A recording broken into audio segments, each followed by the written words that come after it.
Everyone refused to save the paralyzed chief's daughter, but one quiet cowboy decided to save her. Before we dive into the story, don't forget to like the video and tell us in the comments where you're watching from. The freight wagon came in just past mid-morning, rolling in from the east road with one wheel squealing every time it hit a rut. The three settlers on it looked worn down, faces cracked from sun and wind, clothes stained from travel. They didn't speak to anyone. They didn't slow to greet the blacksmith, the seamstress, or the two cowhands fixing the corral fence. They drove straight around the back of the livery, where things got dumped when no one wanted to take responsibility. Cashin Ward didn't see them at first. He was at the mercantile loading 2 sacks of grain and a tin of lamp oil into the bed of his mule cart. He had a list in his head: get salt, get feed, head back before his mother's cough worsened. She'd been too weak to leave her bed the night before, and he didn't like being away longer than needed. He lived quiet, didn't draw attention, and most folks in town assumed he preferred it that way. But when he walked the cart across the yard to settle a payment, he heard the uneven drag of boots and went behind the livery fence. He glanced over without moving closer. One man got down from the wagon and yanked a rolled wool blanket onto the ground. Another hauled something heavier, arms under what looked like shoulders, body limp below the waist. The third didn't help. He just looked around to see who might protest. No one did. They laid the woman, because it was clearly a woman, on the blanket like unloading freight. She folded sideways at the hips, not under her own strength, just because gravity pulled her. Her legs didn't respond, remained stretched straight and useless. One of the men said something low. Cashin didn't catch the words, only the tone, annoyed and done with her. Then they walked off toward the saloon, like they just dropped off a broken saddle. Cashin stood still, jaw tightening. He didn't step in. Nobody else did either. A stable boy peeked from behind a stall, then kept shoveling. The woman's hair hung down over her chest in tangled black ropes. Her dress was made of deerskin, but torn in several places. A deep rip across the bodice exposed the top of both breasts and her cleavage down the center. The leather was stretched where hands had pulled too hard, and the torn seam ran down along her ribs, showing the bronze line of her side. Dirt stuck to sweat on her chest and collarbone. She was breathing, but slow. Her arms worked, fingers curling into the dirt to push herself up slightly. Her eyes weren't dull. They were alert, dark, and tracking everything. Some people started to talk. One man from the feed store muttered she must have been taken in the raids near Salt Creek. A woman with a flour sack said they'd heard someone captured the daughter of a chief. That made people quieter. If she was important back where she came from, then touching her meant trouble. If she was discarded, then even more reason not to interfere. Cashin finished his loading and kept his distance, but he watched. He didn't like what he saw, and he didn't like that no one else cared. But he had his own burden. His mother, Martha, was nearly blind now, lungs half collapsed from years of damp winters. She depended on him for everything. He'd taken her out to the cabin past the ridge to keep her away from crowded rooms and cold drafts. Some days, she barely ate. He couldn't afford a doctor. He couldn't afford extra mouths or trouble. That was the truth. He left before anyone tried to rope him into conversation. The image of the woman stayed in his head, whether he wanted it there or not. By the time he reached the cabin, his mother was sitting in her rocker with a blanket wrapped around her shoulders. The fire was low. She asked if he remembered the laudanum and the salt. He said yes and set the supplies on the table. She asked if anything happened in town. He said no. He cooked beans and reheated broth. She coughed through most of it, but managed half of her bowl. When she slept, he cleaned the dishes and sat by the door, rubbing the stiffness from his hands. He didn't think of himself as someone who rescued people. He kept to himself. He'd worked cattle since he was 16, saved enough to build a cabin, then everything got spent keeping his mother alive. He wasn't a husband, wasn't a father, wasn't a lawman. His responsibilities were simple. Keep the roof patched, keep her warm, keep the mule fed. But after midnight, the wind carried the sound of coyotes from the south end of town. He knew the distance well enough to imagine the exact spot behind the livery, where meat scraps and injured animals got left. He saw her again in his mind, lying against that barrel, shoulders exposed, legs still. He tried to reason against himself. She might already be dead, or she might not want help.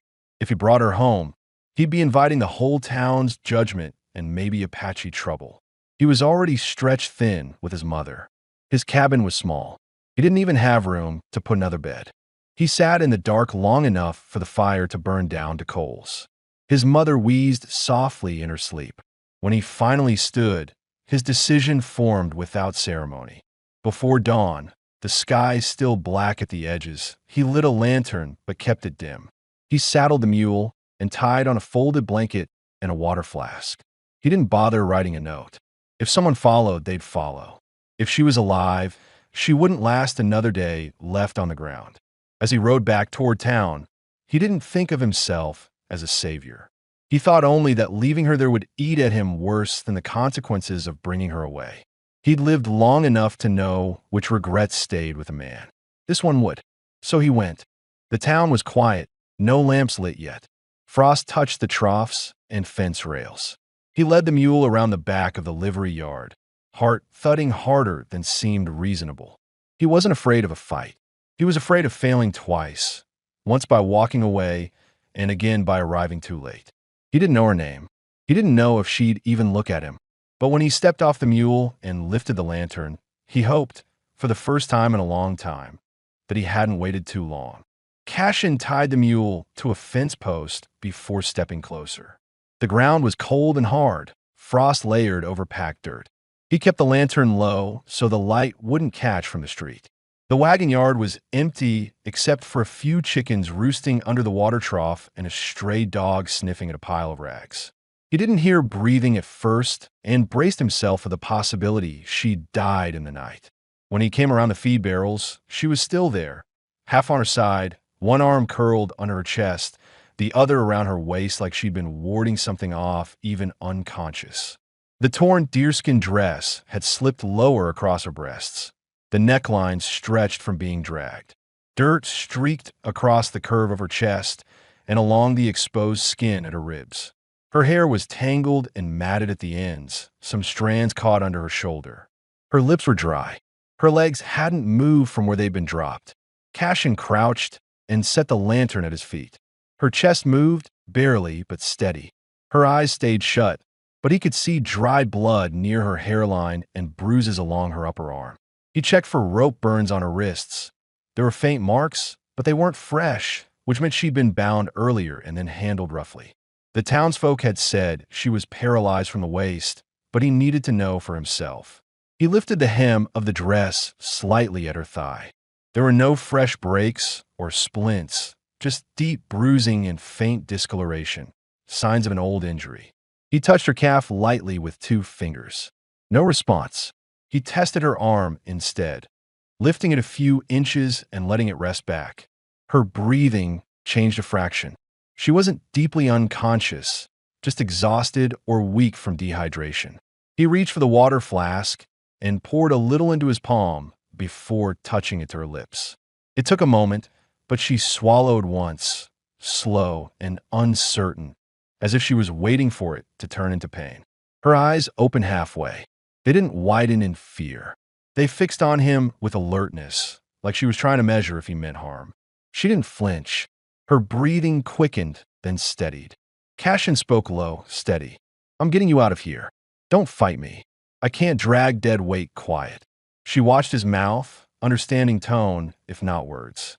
Her fingers twitched once in the dirt, but she didn't resist. He slid his arms under her.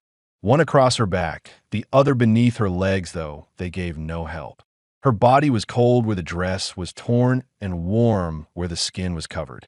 She was lighter than he expected around the waist, but solid through the chest and hips. When he lifted, she gripped his coat at the collar, maybe by instinct. The torn neckline of her dress shifted against his shirt, the curve of her breasts pressing briefly against his forearm as he adjusted his hold.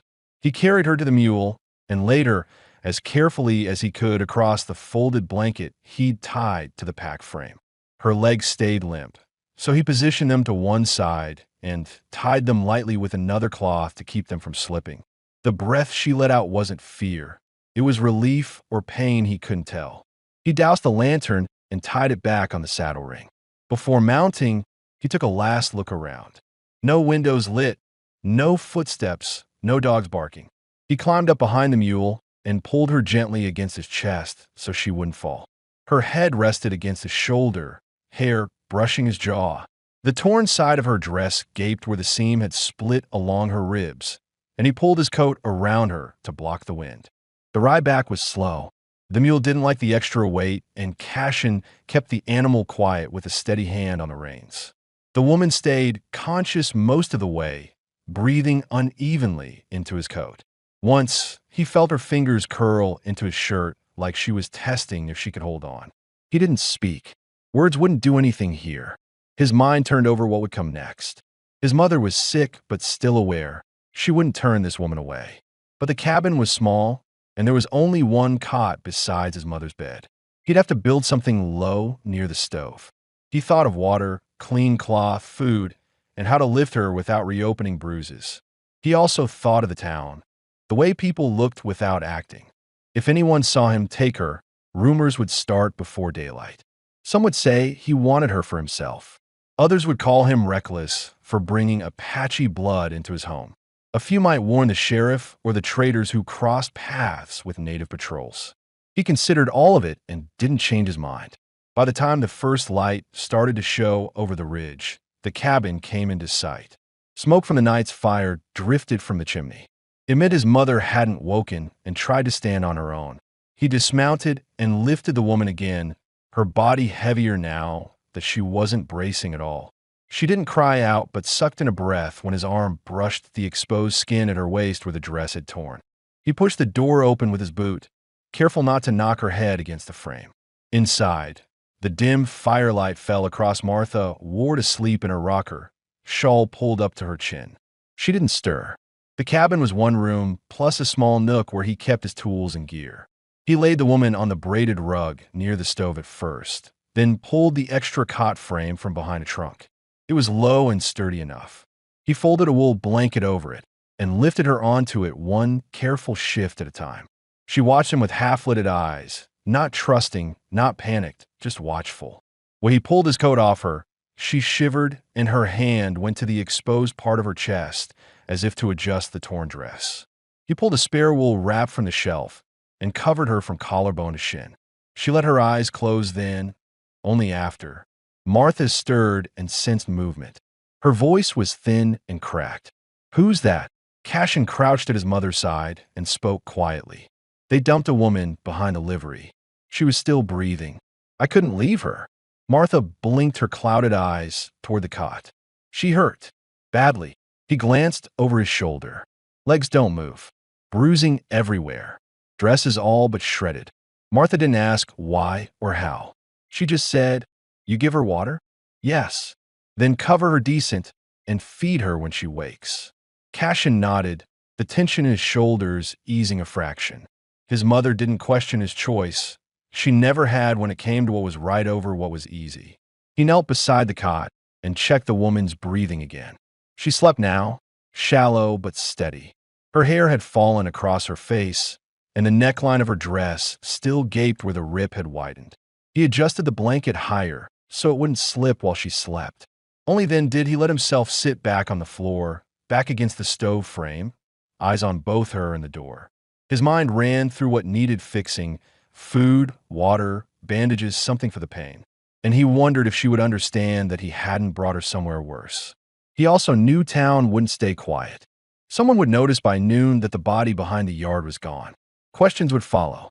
He'd deal with it then. For now, he'd gotten her off the ground and out of Teeth's reach. That was as far as he could think without losing focus. Outside, the sun finally broke over the ridge, turning the frost white instead of gray. Inside, the fire cracked and the room held 3 people. One dying, one saved, and one who hadn't planned on either. By midday, the woman was awake, though she didn't speak. Cashin had given her a tin cup of water and a small piece of cornbread softened in broth. She ate slowly, watching his hands more than his face. She didn't fight him when he lifted her shoulders, so she could drink easier, though the strain showed in the way her jaw tightened. When she shifted under the blanket, he could see the dress still torn beneath it, exposed skin at her side, bruises across her ribs. He made a note to find something sturdier for her to wear once she was strong enough to sit upright. Martha remained in her rocker most of the day. She asked Cashin to describe the woman again, not out of judgment, but to understand who was now sharing their space. He told her what he knew: Apache, young, injured in a way that had taken her legs, left behind like trash. He didn't mention the curve of her body, showing through torn leather, or how light she'd felt in his arms. His mother wouldn't have cared about those things anyway. When Martha dozed, he used the quiet to prepare. He split more wood, emptied the ash pan from the stove, and boiled water in the iron pot. He tore old shirts into strips for bandages and laid them near the hearth to stay warm. He checked the mule and refilled its trough. The routine steadied him. It always had. Inside, the woman followed everything with her eyes.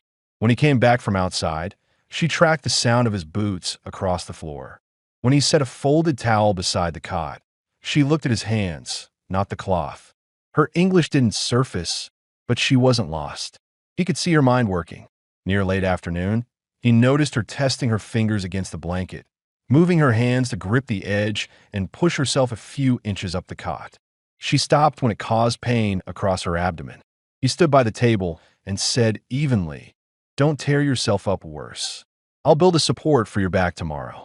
His tone wasn't soft, but it wasn't harsh either. She glanced at him, understanding enough from the sound to still her arms. He wondered if she had a name she wished she could say, and if anyone had spoken it to her since she was taken. He didn't ask, not yet. Martha woke again around dusk. Her breathing had worsened since morning. Each inhale made a faint rattle in her chest, and the effort of sitting upright seemed to pull what little strength she had left. Cashin helped her to the bed in the back corner, lifting her carefully so she wouldn't cough as hard. She gripped his sleeve while he tucked the quilt over her legs. "You get any rest?" he asked. She gave a small nod. "She's drinking?" "Yes." "And eating?" "A little." Martha's hand felt cold when she touched his wrist. "Then she'll live through tonight." He didn't say what he was thinking, that he wasn't sure about his mother. As darkness settled, the wind picked up. The woman lay still, but her eyes stayed open, glancing between the fire and the small back room where Martha now lay. Cashin pulled her blanket higher again when it slipped, making sure the torn leather underneath stayed covered. She didn't resist, but her gaze followed his hand until it retreated. After he stoked the fire and set water to heat again, he sat on the stool near his mother's bed. She was half asleep, breathing shallow through parted lips. He held his palms together and rested them against his mouth, elbows on his knees. He had grown up in this room, then spent years away working cattle in other parts of the territory before returning when his mother's health began to fail. He'd chosen to stay rather than watch her die among strangers in town. He didn't regret it, but the work had worn him into someone who didn't lift his head unless needed. He stayed by her until her breathing evened out into something softer. When he was sure she was asleep again, he went back to the main room. The woman was awake, eyes fixed on the rafters. He didn't speak to her. He set another log on the fire and checked the latch on the door. He thought about the settlers who discarded her and whether they might return to finish what they started if rumor spread that she'd been taken in. He lay down on the floor beside the stove with his coat rolled under his head. The woman watched him for a moment before closing her eyes. The fire cracked. His ears stayed alert even after his eyes shut. Somewhere in the cold hours past midnight, he woke to silence that felt different. Not the usual hush, but a stillness that pressed down. He got up and stepped quietly to the back room. Martha was awake, though barely. Her eyes were half open, pupils clouded. She tried to speak, but only a small rasp came out. He sat beside her on the bed. "I'm here." She blinked slowly. "You did right bringing the girl inside," she murmured, voice thin as paper. "Don't let her think she's a burden." His throat tightened. "I won't." She nodded once, breath shallow. "You always carry more than you say." He didn't answer. There was nothing to say to that. Her chest rose once, twice, then the next breath stalled, snagged, and never fully came back. Her eyes stayed slightly open, fixed on the beam above the bed. Cashin sat there a long time without moving, one hand still on hers. He'd known this was coming, but knowing didn't make the room less hollow. After a while, he reached up and closed her eyes with his thumb. He pulled the quilt up to her shoulders and sat back, staring at the edge of the door frame, because looking directly at her was more than he could take for the moment. In the front room, the woman made a small sound, not a cry, just a shift in breath as if she sensed the change. Cashin didn't go to her right away. He stayed in the doorway, one hand braced on the wall, jaw set tight. His mother was gone. The cabin wasn't the same place anymore, but he wasn't alone in it now. And that meant something had already changed before death came. He didn't sleep again. He sat by the stove until the first gray of morning touched the window, eyes fixed on the flames, mind sorting through what needed to happen next. Not because he was ready, but because there was no other option. Cashin waited until the light outside was strong enough to work by before he moved. The fire in the stove had burned down to coals, and the woman on the cot was awake, though silent. She lay still under the blanket, eyes open, watching the doorway to the back room. She didn't know what had happened during the night, but she could read the air well enough to know something had shifted. He stepped into the small back room alone and closed the door behind him. Martha hadn't moved since her breathing stopped. He stood beside the bed for a long moment, not to mourn out loud. There was no one to hear it, but to make himself face it before the work began. He smoothed the quilt over her chest and folded her hands on top, the way she used to do with his when he was small and sick with fever. The front room stayed quiet. The woman didn't speak, didn't reach for him. She only listened to his footfalls and turned her head slightly when he came back through with a length of muslin and a pair of shears. He didn't explain himself to her.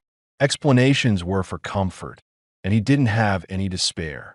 He cut the muslin into 2 strips and wrapped his mother's body with care. Not tight, not like cargo, just enough to keep the quilt from slipping during the carry. He didn't dress her in her best things. She only had 2 dresses left in the chest, both patched and thinning. She'd told him years ago not to waste good fabric on burial. The ground doesn't see the lace, she'd said once, half joking, half tired. When she was wrapped, he stood still again and let the silence settle. Then he went outside to fetch the spade and a short-handled shovel from the lean-to beside the cabin. The sun had climbed past the ridge, but the dirt was still stiff with morning cold. His breath showed in the air each time he exhaled. He didn't look back at the window. Behind the cabin, just past the split-rail fence, and under a cottonwood that hadn't given leaves in 2 seasons, the ground sloped gently toward the creek bed. He had always assumed this was where it would happen when the time came. The soil there was a mix of sand and loam, not packed with stone like farther up the ridge. He tested the shovel first, pressing his boot onto the iron step until the blade cut through the frost crust. He didn't rush. Each shove of dirt came up slow and controlled, the rhythm steady enough that his mind stayed blank. He dug fence posts, irrigation ditches, and fire pits with the same tools. Digging a grave didn't feel unfamiliar in his muscles, just in the weight of what followed. The wind pushed against his back a few times, stirring dust and dead grass. A hawk circled above the canyon edge, but didn't call. Inside, the woman on the cot watched the empty chair where the old woman had sat the night before. Her thoughts didn't show on her face, but she understood absence. She shifted her hand along the blanket, testing movement in her fingers, pressing down like she was grounding herself. The cabin smelled of smoke and boiled water and something missing. When the grave was near to waist deep, Cashin stopped and rested his forearms on the shovel handle. Sweat had formed along his collar despite the cold. He wiped his forehead with the back of his wrist and kept breathing evenly. He didn't pray. He didn't speak her name. Talking to the dead felt pointless. She had said enough to him while she was alive. He went inside, wiped his boots on the mat, and paused when he saw the woman looking at him. Not curious, not startled, just aware. He nodded once toward the cot, as if to tell her he wasn't finished. She blinked slowly, acknowledging without words that she wouldn't interfere. He went back to the small room and lifted his mother in his arms. She weighed almost nothing now. Her illness had stripped her down over years, until lifting her felt like lifting stacked quilts. He carried her through the main room, careful not to let her wrapped head bump the doorframe. The Apache woman watched, expression unreadable, but her gaze followed until he stepped outside. The ground crunched under his boots as he crossed the yard. He laid Martha down beside the grave for a moment, then climbed in with the spade to clean the corners and flatten the bottom. When he climbed back out, he wiped his hands on his coat, knelt, and lifted her again. He lowered her into the earth without ceremony. The muslin stayed clean only as long as it took to settle her in place. He adjusted the quilt one last time, so her face remained covered. His hand stayed steady. His chest did not. When he looked up, he noticed the woman at the cabin window, half seen through the glass. She wasn't crying. She wasn't turning away either, just watching. He didn't know if her people buried their dead or left them to the land. He didn't know if she thought him wrong for putting someone in the ground without song or fire. But she didn't look away. He picked up the shovel and started filling the grave. Every shovelful sounded like rainless dirt on cloth. He packed the soil down with the flat of the blade and brought more. By the time the earth smoothed level with the grass, his arms were stiff and his palms raw at the calluses. He found a wide, flat stone near the fence and carried it over.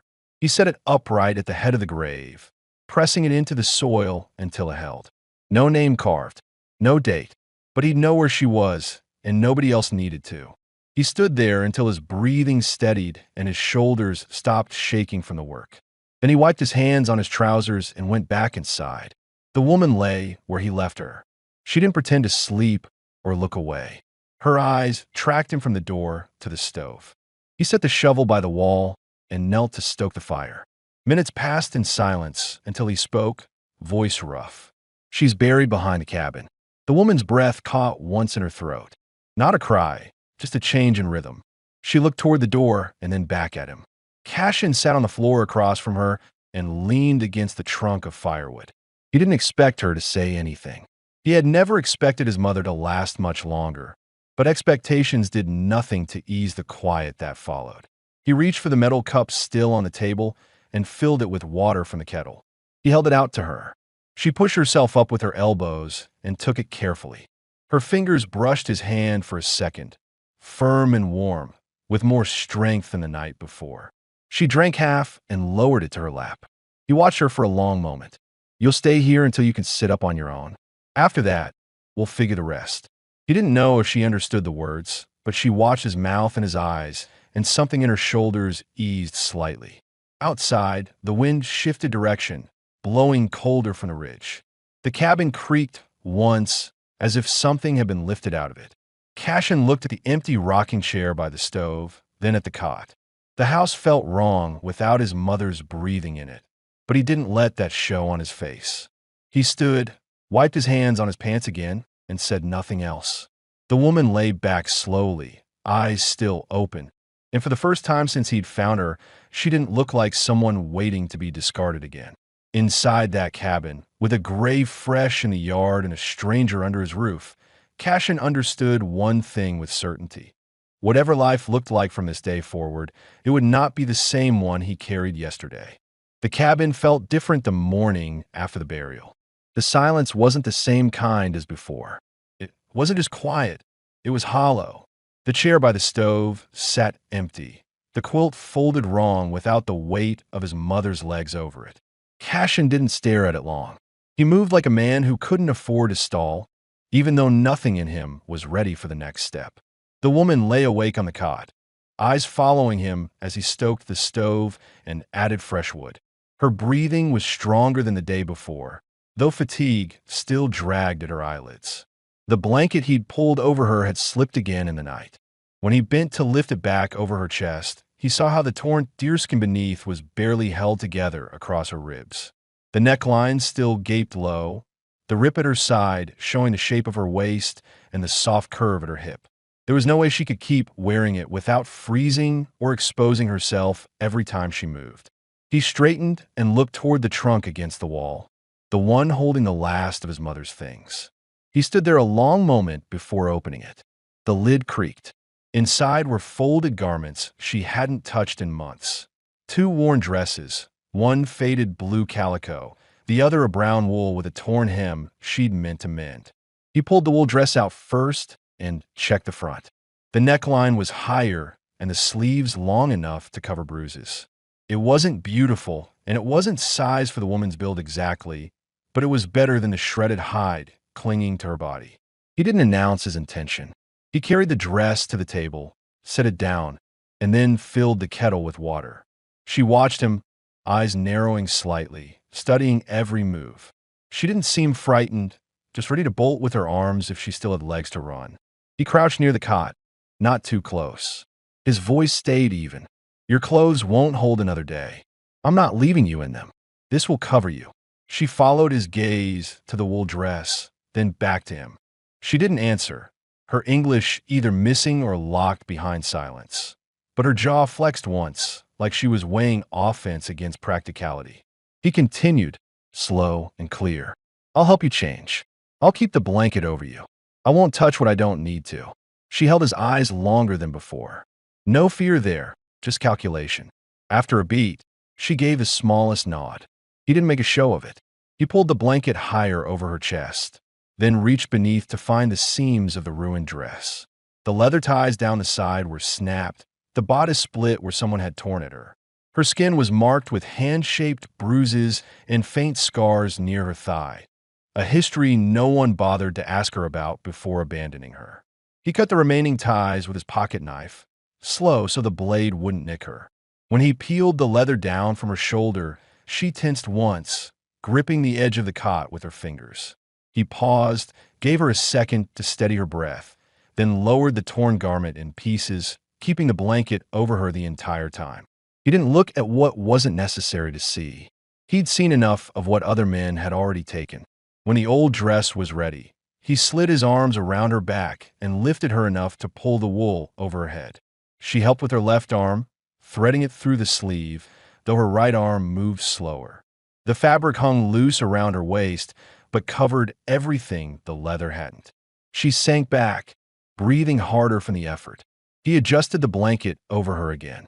The ruined hide lay in strips on the floor. He gathered the pieces and set them aside by the hearth. She watched him do it, something unreadable in her stare. It wasn't until then that he noticed something he'd ignored before, the faint tremor in her thigh when she'd braced herself for his touch. Not a full response, just a flicker. He didn't comment on it, but he stored away. He made coffee and porridge, the same plain meal he'd made for his mother when her stomach was weak. When he offered the bowl to the woman, she hesitated at first, then took it and ate with her hands steady. He watched the way she held the spoon, not timid, not wild, just controlled. His mind turned to the next problem, what to call her. He couldn't keep thinking of her as the woman forever. After a long silence, he asked, "You have a name you speak?" She didn't answer right away. Her eyes narrowed, as if deciding whether to give anything to a man she didn't choose. Finally, she touched her chest with 2 fingers and said, quiet but certain, Sahel. He repeated it without decoration. Sahel. She held his gaze as if measuring how he said it, not mocking, not twisting the sound. The name stayed between them, solid now. He didn't offer his own. Not yet. Names created weight, and there was already enough of that in the room. Outside, the wind picked up again, blowing colder from the ridge. He had work waiting, tools to mend, animals to feed, a grave still fresh in the yard that thieves or wolves could disturb if he didn't mark it proper. But he didn't leave her yet. Instead, he stood near the stove and said the next thing that needed saying. They'll be talking town sooner than I like. Your being here won't stay quiet long, but you're not going back there, and no one's coming through that door without getting past me. She didn't smile. She wasn't the kind, but something in her eyes shifted, softer at the edges, as if she recognized a promise when she heard one. When he finally stepped outside to tend the mule and chop more wood, she lay back on the cot and pulled the blanket closer to her neck. The wool dress covered her bruises now, and though the fabric didn't belong to her, it held better than the leather someone tore off in anger. The cabin still carried the absence of the dead, but also carried something else now. 2 people forced into the same shelter, neither owing the other gratitude or explanation, but tied to the same roof by circumstance and choice. And for the first time since he carried her from the livery yard, Cashin realized he didn't feel like he'd brought trouble home. He felt like he'd prevented something worse from happening to her and maybe to himself. The day would bring questions, work, danger, and the kind of attention he'd spent years avoiding. But morning had come, and she was alive in his home, dressed, covered, watching the door with a mind still sharp. That was enough to start with. By the time the sun cleared the ridge and poured light across the yard, Cashin was already outside splitting wood. Each strike of the axe was steady and controlled, not rushed. The ground was still frozen near the edges of the grave, where fresh soil sat darker than the rest of the yard. He didn't look at it while he worked, but he could feel its presence behind him like another set of eyes. Inside the cabin, Sahel pushed herself upright with her arms. The wool dress he'd put on her hung loose around the waist, but held across her chest and shoulders. It covered the bruises where the leather dress had gaped, though the fabric rubbed her ribs where the healing was still tender. She shifted slowly, feeling the weight of her legs like dead branches tied to her body. No sensation below the hips, nothing new there. But her arms were strong, and she tested them against the cot frame, pulling herself up higher until she could lean back against the wall. She scanned the room with quiet calculation. The bed where the old woman died was empty now, the blanket folded and placed on the trunk. Near the stove sat the chair that had creaked under the weight of a body that no longer filled it. Sahel watched the dust motes drift through the light leaking from a single window and listened to Cashin's axe in measured rhythm. Nothing about his movements outside told her she was in danger, but danger rarely announced itself. He came in when the woodpile was high enough for 2 days. He shook the cold off his coat and glanced her way without speaking. She was sitting higher on the cot this time, and his eyes caught the strain in her arms and shoulders from getting there. He nodded once, not praise, just acknowledgement, then went to the stove and added more water to the kettle. The room's silence didn't bother him, but it pressed differently now. With his mother gone, every sound had room to echo. He pulled a chair near the cot and set a folded bath cloth and a basin of warm water on the floor. "You need washing," he said flat, as if stating the weather. "You've got dirt and dry blood on your back and arms. Infection will set in if it's not cleaned." She studied his posture. He didn't move closer without waiting for her reaction. She looked at the basin, then at the closed door to the back room, then back at him. He didn't reach for her. He let her decide. After a long moment, she shifted her arms forward and gave a small nod. Not submission, permission. He pulled the blanket down from her shoulders just enough to uncover her back and arms. His hands moved with the caution of someone who had learned to avoid causing harm by accident. He dipped the cloth in warm water and wrung it out over the basin. When the first pass of water touched her skin, she inhaled sharply but held still. He cleaned slowly, wiping away the dirt along her shoulder blades, careful not to pull at bruises. He said nothing about the scars he found near her spine, thin, pale lines that came from bindings or impact. When he reached the base of her neck and down between her shoulder blades, she braced one hand on the cot and kept her eyes shut. The contact was gentle but foreign. He didn't linger and didn't turn her toward him, keeping his focus strictly where it needed to be. When he finished her back and arms, he stepped away and spoke evenly. "I'll heat more water tonight. You can wash the rest when you're ready." He didn't mention that she couldn't kneel or squat over a basin. He was already thinking about how to build something for her to sit against near the stove. She watched him as he gathered the basin and cloth. She noticed his face, the lines at the corners of his eyes, the slight hollowing that came from losing sleep. She also noticed he had not once removed the blanket entirely from her body, even when practicality could have given him an excuse. That told her more than any promise could. He poured the dirty water outside and came back in with fresh kindling. As he passed the cot, she asked her first question in English, the words shaped carefully. "You bury her here?" He didn't look surprised that she spoke. "Yes." She pointed with 2 fingers toward the back of the cabin. "There." "Behind the cottonwood," he said. "Ground softer that side." She looked down at her lap and pressed her hands together. "You dig alone?" "Yes." No more was said, but the answer filled the room in a way neither could avoid. Around midday, He set a plate of beans and flatbread in her lap. She ate steady, not rushed. When she finished, he took the empty plate and finally said, "Cashin." She looked at him with a sharpness born of readiness. He pointed his own chest. "Cashin, that's my name." She blinked once, absorbing it. Then she rested her hand over her sternum. "Sahel, I remember," he said. He didn't offer his hand. She didn't offer hers. By late afternoon, he set to building a bench backed with a plank so she could sit upright near the fire without leaning against the wall. He cut the wood outside, planing it enough so it wouldn't splinter through cloth. She listened to the hammer tapping and the saw cutting, measuring the sound of him working for her needs. Inside, she eased herself inch by inch into a straighter seat on the cot, testing her balance without the blanket sliding. Pain sparked in her lower back when she moved wrong, but she bit it down and adjusted her arm placement. Every piece of movement was a plan, not an impulse. Cashin carried the bench inside and set it near the stove. He looked at Sahel, then at the bench. "You gonna sit up proper? I'll move you after I check your legs." Her eyes narrowed slightly, not in fear, but in calculation. He knelt by the cot and pressed 2 fingers just above her knee. No response. He pressed lower, then higher on the thigh. A twitch, faint, involuntary. She noticed his pause. "Feel nothing," she said quietly. "You twitched," he answered. She didn't look hopeful. "Pain, no. Touch, no. Muscle only." He nodded once. "Means there's still something working inside. Can't say what it'll amount to, but it's not nothing." She didn't thank him. She simply held his gaze like that information mattered more than food. He slid one arm behind her shoulders and the other under her knees, lifting her slow onto the bench so she could lean against the plank.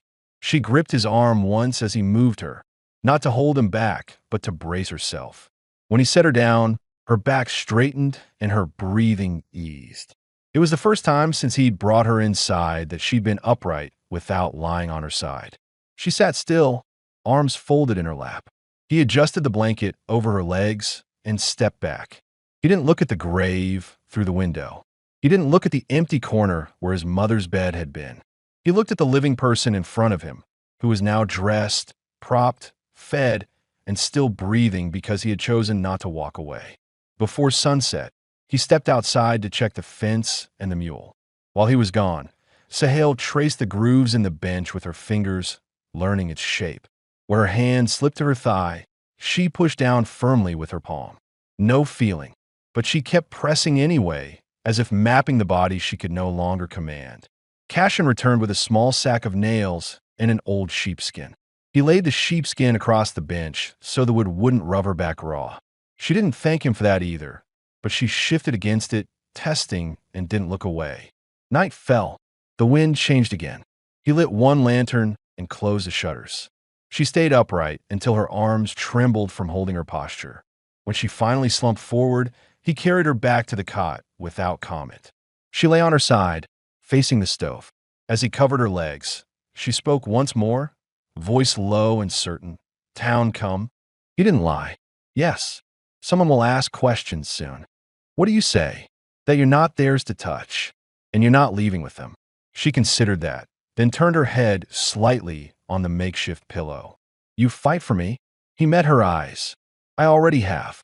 She didn't smile, but her breathing changed, steady, calmer, less guarded. Cashin sat by the stove until the fire settled. He didn't look toward the closed door of the back room. He looked ahead, past grief and trouble, at the work that hadn't ended just because one grave got filled. And in that same room, with the dead behind the cabin and the living watching the flames, 2 people who didn't owe each other anything began the slow, quiet work of becoming something harder to break. By the second morning after the burial, the wind had dropped, but the air held a dull, warning kind of stillness. Cashin was up before full light, moving quiet around the cabin, checking the stove, filling the kettle, and packing dried beans into a pot so they could cook down by afternoon. Sahel was awake on the cot, already pushing herself up with her arms before he said anything. He slid the bench closer to the fire and lifted her onto it with practiced ease, no hesitation. Each day, he handled her with the same blunt care, never gentle in voice, but never careless in touch. She sat upright with her back against the plank and the sheepskin cushion he'd laid there for her, hands resting in her lap as she watched him stoke the flame.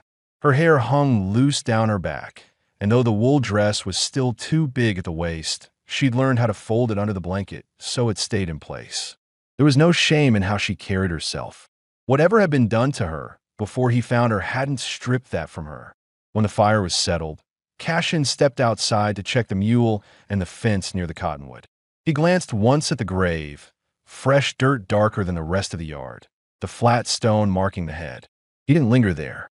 Work didn't pause for the dead, and every hour he spent outside was another hour she sat alone inside with only silence and heat for company. He hauled a bucket of water from the creek, boots leaving a hard path across the dirt. As he neared the cabin again, he noticed something off, tracks near the edge of the yard. Not his, not hers. Two sets of boot prints, faint but newer than last night. Someone had come near enough to see the grave or the smoke and walked off before he woke. He set the bucket down outside the door and looked back along the prints, following them a few steps toward the road that wound faintly toward town. They faded into older hoof marks and cart ruts. He didn't like that they came close to the tree line and then turned back. Someone had been watching, deciding something, and left before making themselves known. Inside, Sahel heard the door open and close. She could tell from the pace of his steps that something outside had shifted his attention. He set the bucket by the stove and didn't immediately start talking or working.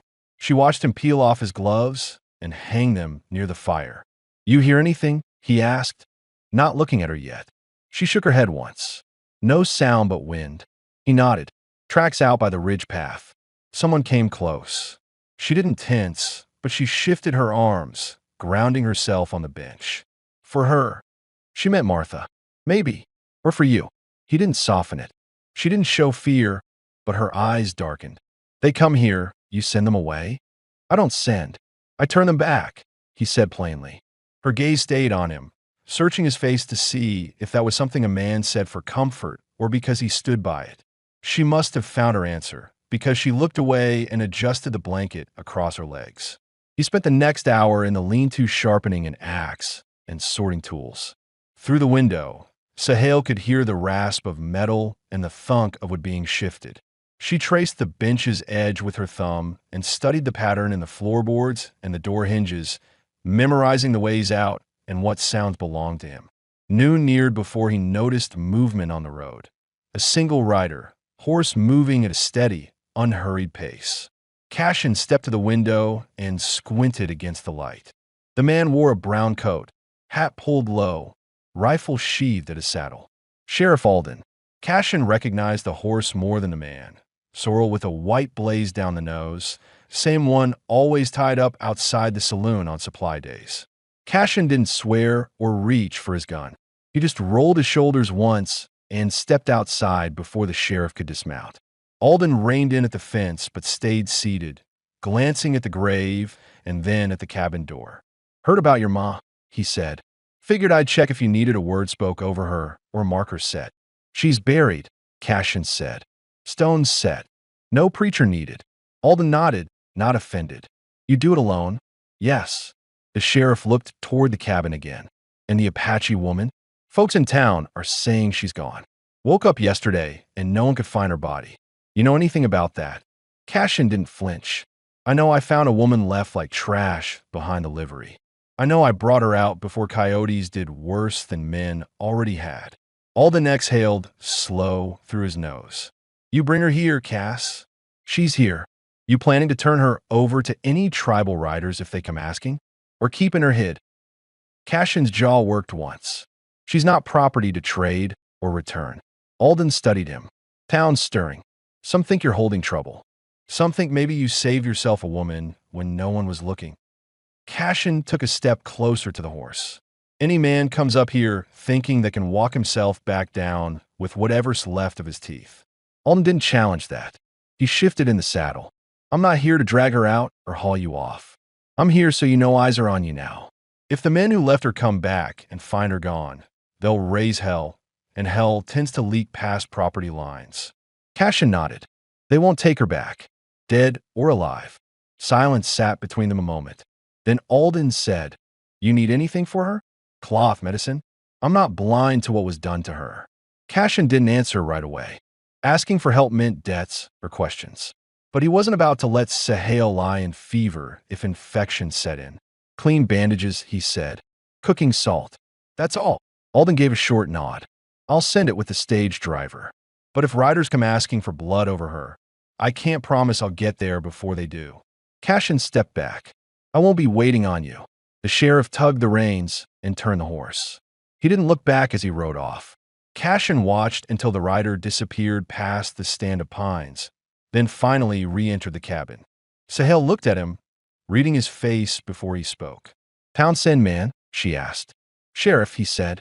"He knows you're here." She absorbed that. "He take me?" "No." She studied him a second longer. "He come back?" "Maybe. Others too." She nodded once, not with fear but acknowledgement.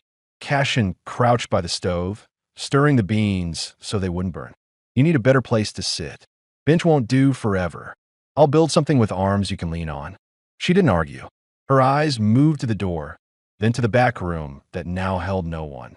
After a moment, she asked quietly, "Your name, I say, right?" "Cashin." "You said it right." She took that in, then asked a second question without ceremony. "You tell them I stay?" "Yes." "What they do then?" "They decide if they got the nerve to come ask me to give you up." She held his eyes a long time. There was no fear in her expression now, just the measured understanding of someone who had already been through worse than threats. He set 2 bowls on the table and helped her back onto the cot so she could eat with her back supported. As she ate, he went to the trunk and quietly removed the last of his mother's clothing to pack away in a burlap sack. The cabin didn't have space for ghosts to cling to the edges of every surface. He folded the dresses, the shawl, and the worn wool socks and tied the sack shut. When he lifted it, Sahel watched without speaking, sensing this was not something he wanted witnessed, but something that had to be done. He carried the sack to the lean-to without a word and stowed it high, out of sight. When he came back inside, she said one thing. "You fight before." "Not new." He looked at her. "You're not the first thing I've had to stand for." She nodded, accepting the answer without needing the story. The rest of the day passed in quiet labor. He shaped wood for a chair with low sides, something she could be lifted into without sliding. She watched him work, following the way his hands steadied each board before he struck a nail. By sundown, the chair frame sat near the hearth. She was back on the bench, arms folded over the blanket. He brought a second blanket and draped it over her shoulders. She didn't move away from it. Outside, the air was still. No riders, no voices. Just the dirt, the grave, and the 2 of them in a house that held the dead yesterday, and something unspoken now. Neither asked the other what came next. But the knock on the door hadn't come yet, and both of them knew it would. The sheriff's visit didn't stay quiet in town. News traveled the way it always did, half truth, half fear. By the next morning, Cashin could feel it in the air before he saw anyone. Even the mule was uneasy, ears shifting toward the ridge when the wind carried the faint creak of leather and metal. Sahel felt it too. She didn't ask, she didn't need to. She'd lived long enough around men to know when another kind of danger was on the way. Cashin had moved her from the cot to the new chair he'd built near the stove, low enough where she could rest her arms on the sides without tipping. The wool dress hung better on her now that she sat upright. She'd tied part of the loose fabric at her waist with a strip of cut cloth, and though her legs stayed lifeless beneath the blanket, her posture carried the same pride she'd had even when dumped in the dirt behind the livery. Cashin checked the windows before stepping outside. The sky was pale and cold, thin clouds streaking east. Tracks from the sheriff's horse still marked the road, but fresh ones crossed over them. 2 riders, maybe 3 from the size of the prints and the way the hooves had dug harder on the turn. He didn't rush. He carried a pail to the creek, filled it, then checked the hen house and the latch on the lean-to. When he came back through the yard, he stopped near the grave. The soil had settled some overnight. He pressed his boot along one edge to level it. He wasn't thinking about prayer, just about keeping the ground sealed if someone came nosing around. By mid-morning, hooves sounded on the road, slow, then stopping. Not at the door, at the edge of the yard. Cashin came out before they could dismount. 3 men. 2 he knew by trouble, 1 by cowardice. The first, Connor Hale, a ranch hand who worked south of town and drank more than he labored. The second, Blaine Cutter, brother of one of the settlers who'd hauled Sahale in during the raid months back. The third was Jeb Rowland, who'd kept quiet while others talked but always followed wherever noise led. None of them wore badges. None had the posture of men asking permission. Cashin stood halfway between them and the cabin door. He didn't rest his hand on his pistol, but he didn't leave it far from his side either. Connor Hale spat into the dirt first. Word says you picked up something that wasn't yours to keep. Cashin didn't blink. Then words talking too much. Blaine Cutter leaned forward in his saddle, face thin and sour. My brother had claim on that Apache. She was taken in a raid fair, and if she went lame after, that don't make her yours. Cashin answered flat. Your brother left her for animals to tear apart. That's not a claim. That's disposal. Jeb Rowland shifted, but didn't speak. Connor looked past Cashin at the gravestone. Town says you buried the old woman. Shame, but maybe now you got space for something warm in her place. Cashin stepped closer, voice low but carrying. Say her name again in the same breath as that, and I'll put you in the ground next to her. That stalled all 3 for a second. Blaine straightened his shoulders. We ain't here to fight you, Ward. We're here to take back what belongs to us. The law don't stand with natives. You know that. Cashin's jaw flexed once. I don't need law to keep you off my land. Inside the cabin, Sahale heard every word. She didn't shift. She didn't call out. She only watched the door and measured the silence between voices.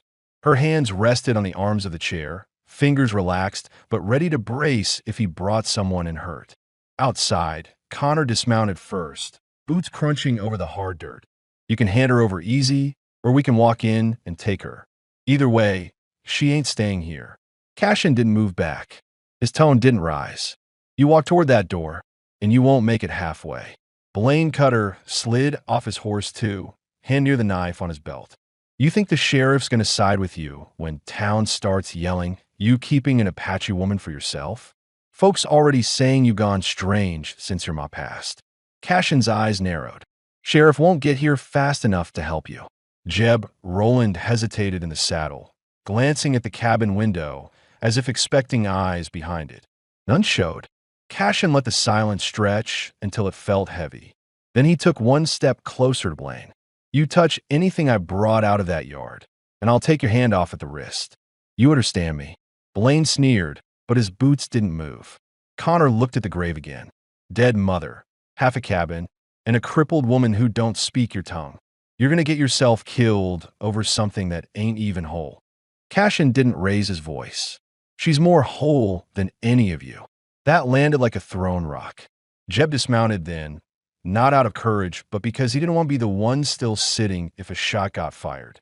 Cashin didn't wait for them to think they had ground. You got till the count of 3 to turn around. Blaine's lip curled. Or what? 1, Cashin said. No shout. No gesture. 2. Jeb stepped back first, hand off his pistol. 3. Blaine opened his mouth, something nasty ready to come out, but Connor caught his arm. Not here, he muttered. Not with him set like that. Cashin didn't smile, didn't warn twice. He stood still as they backed up to their horses and mounted again.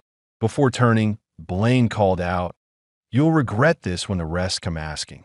Cashin answered, Bring them.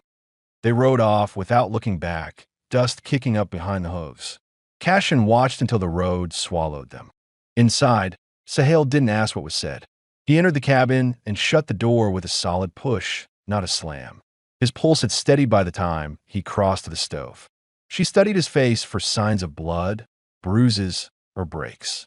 There were none. They come, she said. They left. They come again. Yes. She absorbed that like she would a change of season. You kill if they try. If they step through that door, yes. She watched him remove his coat and hang it by the wall. The tension in the room didn't leave, but it settled into something both of them recognized, shared ground in a land that didn't grant much of it. He poured water into a tin cup and handed it to her. Her fingers brushed his for a moment before she took it. Not accidental, just unafraid. He sat on the stool near the fire. Tomorrow I'll bring in more water and reinforce the back door. Anyone tries to circle around, they won't make it far. She didn't thank him. She didn't need to. Minutes passed in quiet. The crackle of the fire filled the space where fear could have lived. She broke the silence first, not with a question, but with a plain truth. They leave me before. Men, one by one. You don't leave. He met her eyes. No. And you don't sell. No. She nodded once. Then I stay. Not as possession. Not as pity. Not as debt. He didn't speak again, but something in his posture changed, slight but real. Outside, boot tracks led away from the cabin. Inside, two people who hadn't chosen each other still refused to be parted by those who had. The threat didn't return the next day, or the day after, but Cashin didn't take that as safety. Men who spoke like Connor and Blaine didn't forget insult or challenge, only waited until they could return with more mouths and guns behind them. He reinforced the back door with a bar cut from an old fence beam and nailed shutterboards over the smaller window. He didn't tell Sahel why he moved like a man expecting interruption. She already understood. She strengthened in small ways. Her arms gained steadiness from pulling herself onto the bench and back to the cot each day, never complaining when the effort left her breath short. The wool dress he'd given her stayed neat because she kept it that way, brushing dust from the sleeves every morning, folding the excess fabric across her lap so none of her skin showed by accident. Pride had stayed alive in her even when her legs hadn't. Cashin tested her thighs again on the third evening, pressing 2 fingers into the flesh above the knee. No twitch this time. She watched him do it and didn't look away when she said, "If don't walk, I still work. I sew. I cook. I make what I can make." He nodded. "You do what you're able. I'll do what I'm able." "Not charity," she added. "No," he said. "Not that." He offered his name to her again a few times, and each time she said it cleaner, Cashin, without hesitation. She didn't call him anything else. When he asked again if she wanted something different worn, something he could sew to fit her shape better than the wool, she shook her head once. "This holds. Later, maybe." He didn't push. By the 4th day, the sheriff's promised supplies came: salt, a roll of bandage cloth, and a tin of willow tincture wrapped in burlap and tied to the stage driver's saddle with a note pinned under the string. "That's all I offer. The rest is yours to handle." Cashin burned the note in the stove and stored the items without comment. That afternoon, Sahel asked for a basin of water and the privacy of the backroom curtain so she could wash her own face and arms. He helped her into the room and set the basin on a stool beside the bed that once held his mother. She braced herself with one arm and washed without spilling, jaw tight against the pain of bending. When he lifted the basin away later, she said only, "Next time, I do more." He didn't argue. He let the statement stand. The men who'd come to threaten them didn't reappear before the ground froze deeper, and Cashin suspected the sheriff had spoken to someone, not to defend him, but to warn that shooting would bring more trouble than reward. It didn't remove danger, but it pushed it back until it was farther down the road. One night, when the fire burned low and the air in the cabin carried the cold that always found its way through winter chinks, Sahel spoke without prompting. "My father is chief for people southeast of here. They think I'm dead." Cashin didn't respond at once. He sat across from her, whittling a strip of pine for kindling. "He come for you if he hears otherwise." She held his eyes. "If he comes and finds me chained, he burns this place and every place near. If he comes and finds me safe," she didn't finish the sentence. Cashin set the pine down. "If he comes, he'll find you safe and not kept. You not own me," she said, not questioning, but stating what she needed clear. "I know," he answered. She studied him another long moment. "Men who took me, they say I only worth something if I give them what they want. You don't ask. I didn't bring you here for that. So why?" He met her eyes. "Because I couldn't walk away again." For a moment, neither spoke. Then she reached down and adjusted the blanket so her legs were fully covered, as if sealing something closed around them. Not shame, acknowledgement of what was hers to keep guarded. As nights passed, they fell into a rhythm that didn't need explanation. He carried water, chopped wood, set traps near the creek. She sorted dried corn and cut cloth for mending. When he set a shelf lower on the wall, so she could reach the cups without straining, she didn't comment, but her hand rested on it a second longer than needed when she first used it. 3 weeks after the sheriff's visit, Cashin rode into town for supplies. He didn't tell Sahel how long he'd be gone. He only said, "I'll be back before dark, and the door stays barred unless you know the voice." She nodded and watched him leave, the mule trailing behind. In town, eyes followed him. Some men looked ready to spit words at him, but none stepped into his path. The sheriff saw him tie off the mule and didn't walk over. That was as good as protection got. Cashin bought flour, lard, spare nails, and coarse cloth. As he passed the saloon porch, Blaine Cutter leaned against the post with a bottle in hand and muttered something low enough not to be heard clear. Cashin kept walking. If they meant to act, they'd do it away from witnesses. He returned before sundown. Sahel had pulled herself halfway onto the bench near the window, using the chair arm and the cot frame to leverage her body. He lifted her fully into place without being asked. She looked at the supplies on the table. "You bring needle?" He pulled one from the cloth roll. "Two." She adjusted her hands. "I fix your shirts. And maybe my dress. When pain low." "Good." The next morning, he helped her outside for the first time. He built a low platform from planks and set it near the back of the cabin where the wind couldn't cut. He carried her out in his arms and sat her on the platform with blankets under and behind her. Her eyes swept the open land, the cottonwood, the grave, the ridge line, the creek path. Not as prisoner, but as someone mapping what she still claimed as hers to look at. She placed a hand on the earth beside her and pressed down. "Cold," she said. "It'll frost hard soon," he answered. She looked at the grave. "She sleep there?" "Yes." "You come there?" "Every day." She was silent a moment. "I don't leave you. Not until I walk or until you tell me go." He didn't look at her when he said, "I won't tell you to go." And for the first time since he'd carried her from the dirt behind the livery, she let the air out of her lungs in something close to ease. Not surrender, not joy, but the release of a breath held too long. Evening settled over the ridge, and Cashin carried her back inside.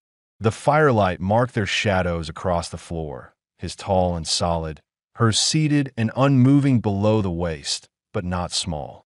The cabin no longer felt like a place holding a stranger. It felt like two lives that had refused to break, sitting through the winter side by side. Whatever came next, men, tribe, or storm, would find them in the same room, under the same roof, not because either had asked for it, but because neither had walked away when left the choice. And in a land where most things were taken, that was more than survival. It was theirs,